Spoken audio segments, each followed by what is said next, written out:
muito legal. Esse assunto me intriga muito, porque você comentou uma hora aí que algumas coisas passam despercebidos quando a gente está desconectado. Exato. Você comentou também sobre força, né? Que você pode me explicar melhor, mas tem a ver com a ayahuasca ali. Sim. Então, conta um pouco pra gente o que é essa desconexão que talvez eu imagino que muitas pessoas estejam vivendo agora, num momento assim. O nome do meu grupo é Reconexão do Ser. O nosso ser. Eu entendo e observo que o ser humano, quando nasce, e até antes de nascer, ele é programado. Né? Então a gente fala muito do computador, que é uma linguagem mais fácil, mas o computador veio do cérebro, né? É ao contrário, né? Foi baseado. Como que eu vou armazenar a memória? Como que eu vou lembrar? A gente não lembra de muita coisa. Mas está tudo registrado no nosso subconsciente. E aí vai PNL, hipnose, né? Mas, enfim. Então, nós somos programados. Esses programas, hoje, com a tecnologia, eles nos distanciam ou você não conhece, você não sabe quem é você. Por conta de atender às expectativas dos pais, da mãe. Começa tudo em casa e depois vai para a escola, né? E atender expectativas. Eu mesmo, na minha adolescência, comecei a fumar para mostrar que eu era mais velho. Eu tô com 58, né? Sou de 63. Então, são gerações, né? Ainda aquele machismo mais exacerbado. Então, a gente tinha que se autoafirmar. Então, são programas que não são seus. Não é você aquele cara. Você quer mostrar para o outro para ser aceito, né? Para se incluir em algum grupo ou grupos. Então, você começa a vestir máscaras, que a gente chama, né? Ou personas, que seria um termo mais técnico, né?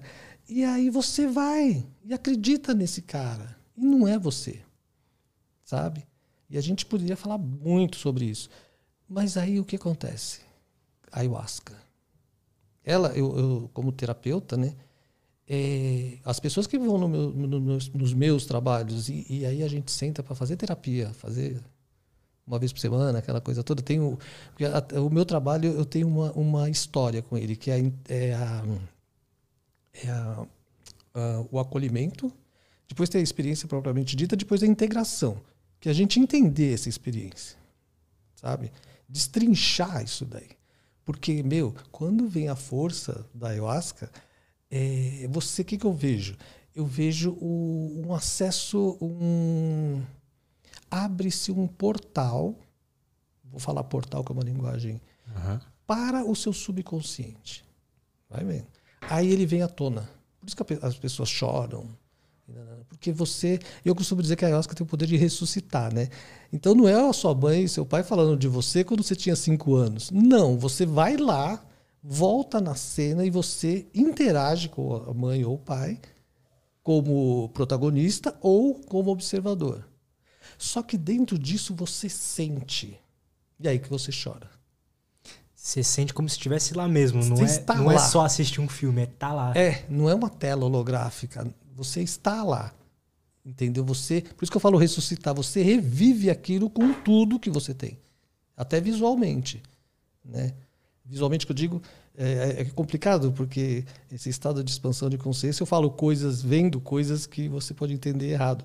Vendo, você pode estar vendo de olho fechado. Né? Mas você vai estar no ambiente. Sabe? Só que está tudo dentro da tua cabeça, né? Então não é que você vai sair do corpo, desdobrar, né? Tem um desdobramento também que também acontece. E aí você saca essas sensações que de repente são traumas, né? E hoje eu falo isso nos meus trabalhos, todo trabalho eu falo, ou para o grupo todo, ou para o pessoal que vai a primeira vez, aproveita para ressignificar. Né? Eu conto uma historinha muito interessante, um trauma, né? Por exemplo, tem 2 meninas, 2 irmãs, 1 ano de diferença, e aniversário de uma delas. Né? Aí, essa aniversariante está super ansiosa, esperando o papai chegar do trabalho para receber o presente, que é aquela tão sonhada, né, boneca, né, e tal. E aí o pai chega bêbado e entra na sala, tá uma do lado da outra e dá para outra o presente. Olha a cena.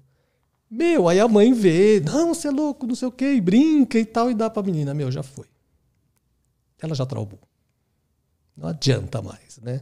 E aí essa relação familiar é abalada. A partir daquele momento, as irmãs não se dão bem, ou a filha não consegue mais falar com o pai, ou briga muito, ou com a mãe que é culpada porque deixou o pai.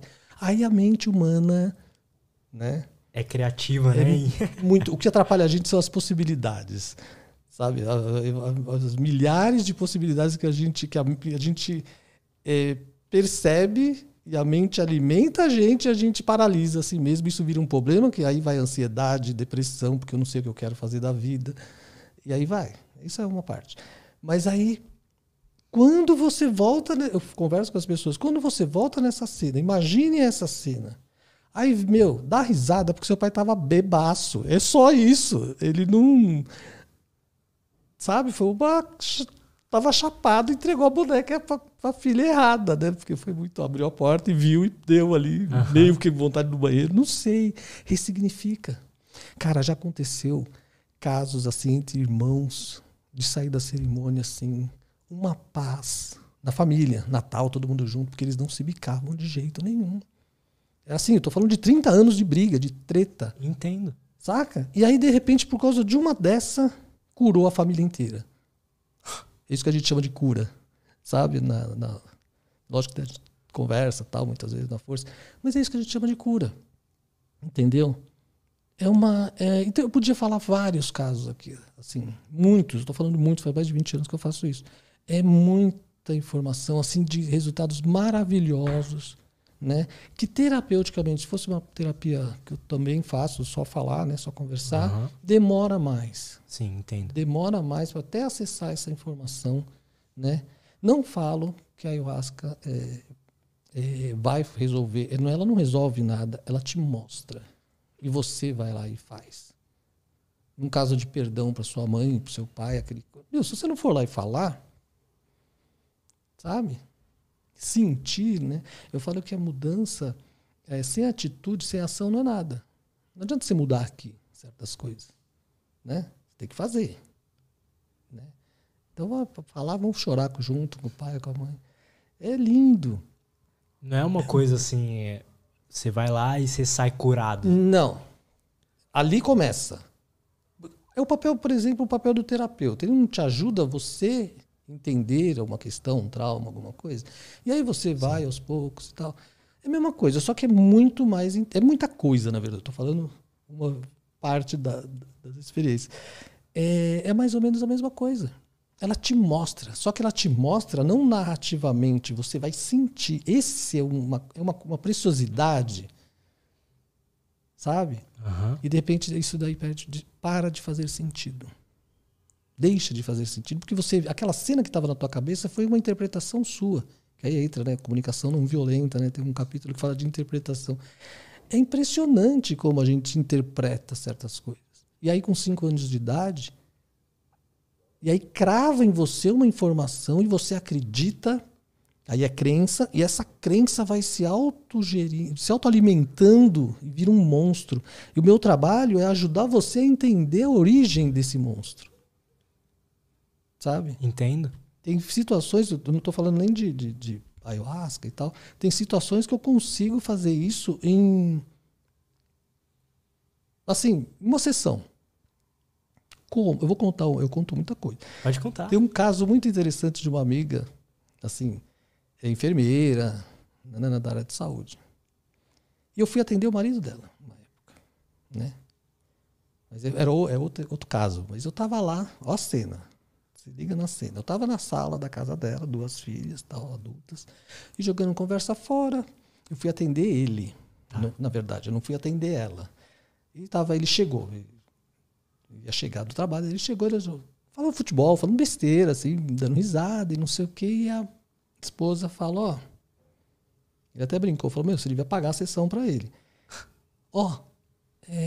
Não sei o quê, que tipo, em abril, se não me engano, eu tenho crises de asma, assim, impressionantes. Falei, ah, sério? É, meu? Eu não sabia, eu era amigo dela, eu não sabia. Mas ela entrava num processo de estar andando na rua, parava você, que nunca viu na vida, e falava, meu, me ajuda, pelo amor de Deus, fala comigo. Mas, minha senhora, a senhora está se sentindo bem? Não, não, fala comigo, qualquer coisa, mas fala comigo. Ela começava a perder o ar, pânico, isso há muito tempo atrás. E nananana, assim, começava um mês antes e acabava um mês depois. Vai vendo. A mente humana. Aí, isso se agravava. Isso ia chegando num pico, numa determinada semana, por assim dizer, que ela tinha medo de subir em escada. Ela não subia escada. E a clínica dela, terapeuta. A clínica dela subia escada. E ela travava, dirigindo, ela parava o carro, ligava para qualquer um que aparecia, ela não conseguia ficar sozinha. No fim é isso.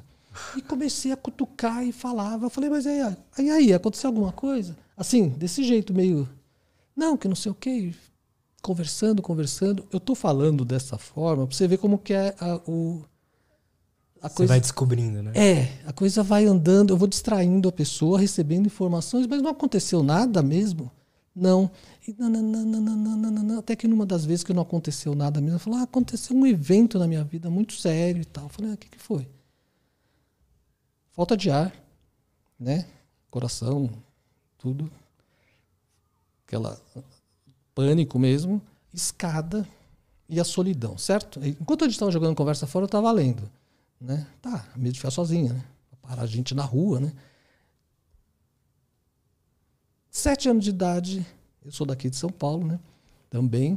Então tem aquelas casas tipo sobre lojas, aquelas antigas. Uhum. Então a família tinha ido na feira, né? E eu, como criança, falei de São Paulo por causa disso. A gente sempre saía correndo quando entrava na rua, né? Na nossa rua. E os pais vinham mais devagar. E era essa cena. Aconteceu isso, ela saiu correndo e foi, abriu a porta e subiu a escada sozinha. Subiu a escada, entra pela casa assim, foi, não sei porquê, foi parar na lavanderia. Lá estava o irmão de 19 anos enforcado.